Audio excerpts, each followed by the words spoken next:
Please welcome to the show, Mr. Dan Geltrude. Dan, thanks for being on. Is it an excuse or is it a legit reason? What do you think? Well, let me first say this, going off of turning in New Jersey 17 and being able to drive and what that meant. Put it in perspective. I also was born in 1965, and for my 17th birthday, my dad bought me a car. It was a 1964 Chevy for $200. To me, Scott, it was a Rolls Royce. Oh, yeah. So things certainly have changed from our generation until now. So look, the cost of cars is just ridiculous, as well as the repairs and the insurance. So I get why really a lot of people are starting to move away potentially from buying cars when there's other alternatives. I mean, ride sharing and using Uber or Lyft, public transportation. For this generation, Scott, right, unlike us, a car is going from point A to point B. Doesn't matter how you get there. So the fact that people are saying, I actually don't need a car and are going to look for alternatives probably isn't a bad idea. No, it has changed, and you're right, and I understand. I really do believe that ride sharing and the Ubers and the Lyfts and all that stuff's really put a large dent into it, and then obviously the costs have come along right behind that too. But I do feel as though we lost that romance that we had with the car back. I guess it was probably more the 1950s than anything else, and you and I were born a decade later. But there's still some sort of romance with the car when we were growing up, even into the 70s when we were looking to get our licenses and get our first automobiles. So that has worn off. Well, partly because we don't really produce any really good cars anymore, too. I mean, there's nothing that really gives you that feeling that you would have gotten from a 1957 Chevy either.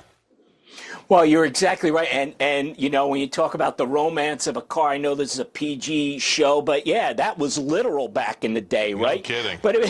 But if you go back to the 50s and how the mindset has changed, going back to 1953, Scott, Charles Irwin Wilson, who was the president of General Motors, made that famous statement. It's paraphrased, what's good for General Motors is good for America, which basically meant corporate success was equal to national prosperity. So just think about how that mindset has changed. So the whole aura and everything surrounding automobiles completely has changed. So when we look at, though, what's happening right now, Scott, the impact of the tariffs, because no car is made 100% in the United States. Right. So, I know that Trump is tweaking it and maybe parts aren't going to be subject to tariffs, but it comes down to is this, all this uncertainty, which, the R word and potential recession is just making people say, I don't want to commit to owning a car under any circumstances. So I think there's a larger economic view here than specifically just I don't want to buy a car. And then, I'm going to segue into something else. Today marks the first day that I think we've got a trucking company down in Texas. It's one route back and forth between Dallas and another city. I can't remember what it was, maybe Fort Worth, but no, that's not far enough away. But anyway, they're starting to run driverless trucks. This driverless craze is also hitting us. The rideshare and the Ubers. I mean, with the cost involved, it makes it's a hard argument if you live in a certain part of America that hopping in an Uber every day to go to and from work. I know when I was in Chicago, it was cheaper for me to take an Uber back and forth every day to work than it was to own a car in the city, pay for parking every month. I mean, it just was because everything was so expensive. But also this new going to our romanticism argument, people aren't really more looking at these automobiles like you were just kind of alluding to as just a utility, right? A point A to point B thing. And if it's driverless now, which I'm not for, I don't like that idea. Being able to drive is freedom to me, but I get how it's changing because I have seen how it could really help us out. And I think that one thing that we don't talk about a lot is that, my mother, when she was older, she couldn't drive anymore. But just think about what driverless automobiles could do for, say, the elderly or people that can't really drive or have a disability. There are some things that they may provide some good things for, and you can get rid of the romanticism and start to see it as a utility that people really use.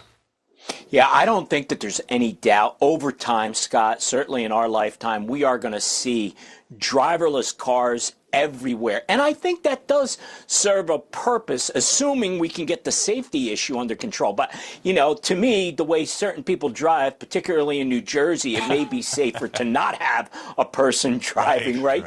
But think about it. You're right about seniors and how about taking kids to their ball games, getting them back and forth and all those types of things. And how about this? Having someone driving you and then, you know, your ability to, how about this, work, text, or whatever, instead of trying to do those things while you're driving.